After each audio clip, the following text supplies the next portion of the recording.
I think people are getting this wrong. We got an NBA MVP voter on the desk, Slick Rick, eager to hear what he has to say. But Slick, let me appeal to you, actually. Maybe I can tug on your heartstrings and really make a difference. Giannis, the Greek Freak, is the MVP. And it's very, very simple. You play sports to win the game. And Giannis's team does more winning than any other team in basketball. Now, that is the macro. Let's look at the micro. Giannis specifically, he individually does more winning than any player in basketball. When Giannis plays, he is 46-16, a 74% winning percentage, meaning Giannis contributes to winning more than any other player on any other team in the National Basketball Association. If you want to talk stats, I know some people love stats. Let's talk stats. Giannis, 31, 11, and 5. More points per game than he's ever had, and he is a two-time MVP. 31, 11, and 5, you got to go back 60 years to find somebody who's done that. So, given the statistical analysis, it's really negligible between Giannis, the Joker, and Embiid. Truth be told, they all statistically are capable. One leads in points, one leads in boards, one leads in assists, and they're all different people. Given the fact that it is very negligible as to who should win from a statistical standpoint, then tell me who has the greatest impact on winning, because that's why you play the game. And it's a very simple answer. Giannis Antetokounmpo. Anyway, Slick, Rick, who's your MVP? Do I have to answer if you convince me or not? It was a good effort, and I reserve the right to change my mind between now and when I have to fill out my ballot over the weekend and turn it in on Monday. But as of right now, Joel Hans Embiid is my MVP, is at the top of my list. I do agree that it is between these three, and it's primarily because of what you said. Everything is pretty negligible between them. But there are some elements to what Joel has done that I cannot ignore. This is the second year in a row that he's leading the league in scoring.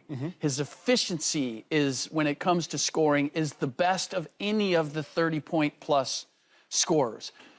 And there's some other things that I have to dig into before I ultimately fill out my ballot. But I'm going to make it simple. When I look at who the number 2 player is on each of these teams, don't do that, and where they are and how they've contributed, the supporting cast. Don't do that. Yeah. It's not going to help you. It's not going to help your case. No, it's not. Well, actually, it is. James Harden? James Harden has not played well. James Harden has ended, 14 years in a row of being an all-star? He was not this year. Numbers over the last 5 games, and I don't want to be a prisoner of the moment, but don't. No, you're right. 13 points, shooting 34%, 22% from three-point percentage, 4 turnovers a game. Overall, has not played that well this year. Meanwhile, Drew Holiday, when I fill out all of my awards, Drew's a beast. Is probably going to be an NBA all-first team selection. Defensive. Can we specify? No. All NBA. Because when I look at what they Drew be killing. They have a winning record without Giannis, and Drew Holiday has played as well as I've seen him play. Brook Lopez is probably going to win Defensive Player of the Year. I go to Nikola Jokić. Jamal Murray is back to his form pre-ACL, what he looked like in the bubble. Aaron Gordon is playing his best basketball. Michael Porter Jr., all those guys have been available. I just look at the supporting cast and what they're getting. And Joel Embiid, some people are talking about Tyrese Maxey being the second best player on that team. I like Maxey, though. I like Maxey. And I do, too. He's still young. But I just look at the role that Embiid has played for where the 76ers are. And if I'm splitting hairs, I can say that Embiid deserves to be at the top of the ballot. Where are you at, Joy Taylor? Well, first of all, I just want to say I'm so glad that we're actually able to have a real conversation about the NBA MVP and that we're not just defaulting to Jokic as the MVP again. At least we're actually having a conversation about it. So that gives me some peace over this award that is, constantly talked about and redefined, and the goalpost is moved and so on and so forth. I think Embiid is the MVP as well. I mean, Rick mentioned a lot of the things already, back-to-back scoring titles. He has 27 games scoring 35 points or more. That's the most in the NBA this season. He's first in his career in points per game, field goal percentage, assists per game. He is really what's making that engine go.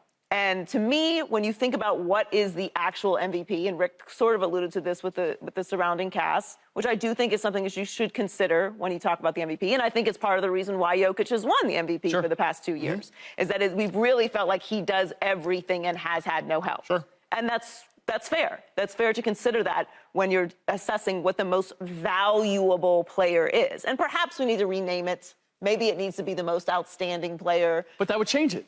I agree, but it changes every year. So, but the word value doesn't in the name. And it gets very confusing for me as a non-voter as to what the voters are actually looking for. Is it statistics? Is it the team with the most wins? Is it the scoring title? Like, is it averaging a triple-double? It can be whatever way the wind blows. No, I'll tell you, it's in the eye of the beholder. True. There is no definition. So to each his own. Sure, but sometimes you guys agree, so you all have the same eye beholding. Sometimes. I'm usually an outlier.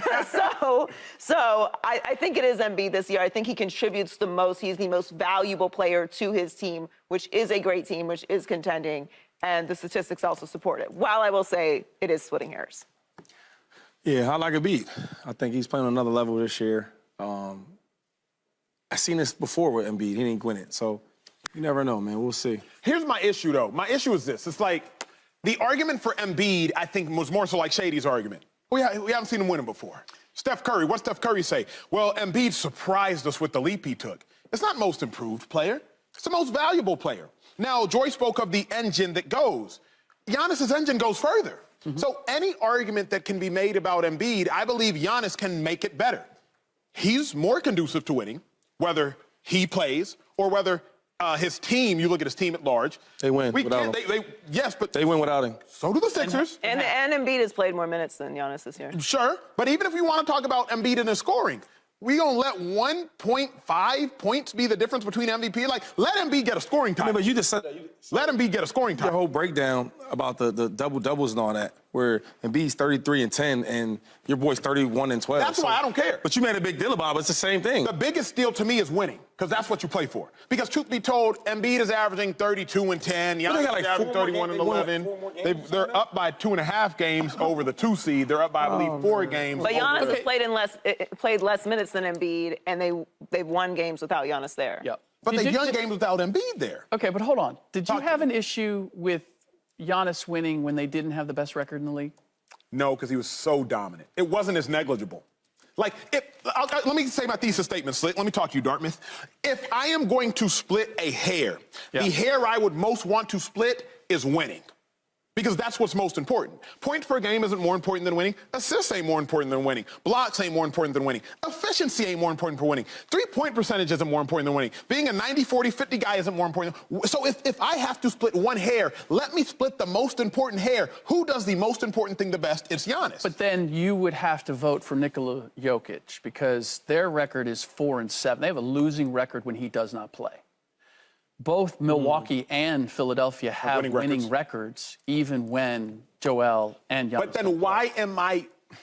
The argument for who wins MVP shouldn't be how good is your team when you are not present. It should be how good is your team when you are present. The word value absolutely implies that, because value implies that you bring something of extreme value to your team. You're the most valuable player on your team and the most valuable player in the league.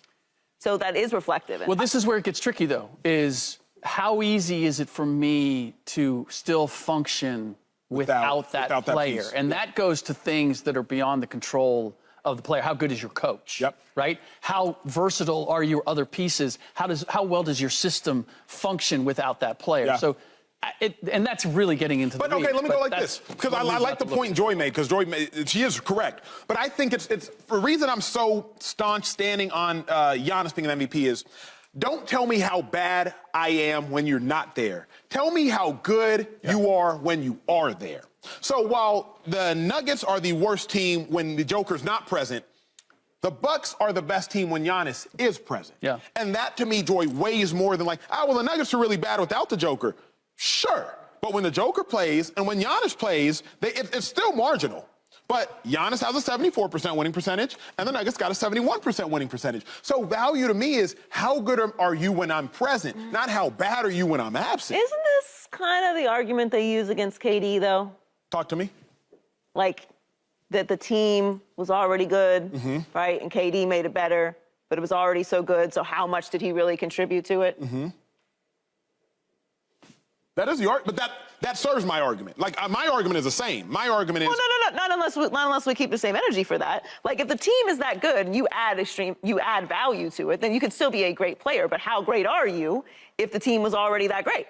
I guess it comes down to how good is the team. So I'm trying to do this off the top of my head because I hadn't prepared for this, but with Giannis present, the Bucks are 46-16. In total, they are 56-22, which means they are 10 or 10-6. 10-6, which means they're 10-6. 10-6 ain't all that great. Can't do all the numbers in my head. It's I'm not Dexter. not comparable to what they are overall. Correct. Percentage. So it's not as though like they are 10-1 without Giannis. Like, they're 10-6. They win less than twice as many times as they do when Giannis isn't available. But when Giannis is there, 46-16. This is the hardest. Can I be honest? This is the hardest part of being, and this is without question, this year is going to be the most difficult for me to fill out all of the awards because so many of them were hotly contested. The hardest part is to erase all the ghosts in voting for this, in not looking that I voted for Embiid last year and he didn't get it, and like there is part of that that goes, man, combination. Yes. He deserves to be MVP. Giannis has already been it. Jokić has been 2 years. Let me ask you a question. I'm glad you said that because I want to go to break asking you this. If Giannis had never won MVP before and Embiid had won back-to-back MVPs, would your vote still be for Embiid? Because I do think you make a great point. You know what? That's fair. That's fair. And the wins might tilt the scales. Again, as I said, I haven't done my full deep dive yet, but you make. But voters are human. And humans have emotions, and emotions can be swayed. No question. So I can't knock it, but I do think the fact that Embiid hasn't won it before will play a factor. I just hope it doesn't on this desk. Subscribe here to get the latest from Speak, and go watch a few segments from our other shows on FS1.